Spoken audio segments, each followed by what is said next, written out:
இல்லை, ஆணவத்தில் ஆடி வரும் ஜீவனும் இல்லை. சொந்த பந்தம் யாரும் இல்லை, சூழும் ஜனம் நல்லதில்லை.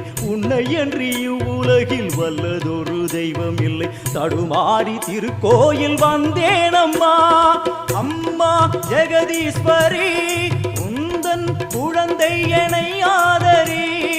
அம்மா ஜெகதீஸ்வரி, உந்தன் குழந்தை என்னை ஆதரி.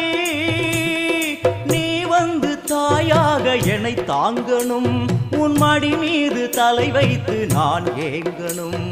சலனங்கள் இல்லாமல் மனம் தூங்கணும், மனம் தூங்கணும், மனம் தூங்கணும். எங்களுக்கு குறையும் உண்டு, அதனை நான் அழுது சொல்லலாமா?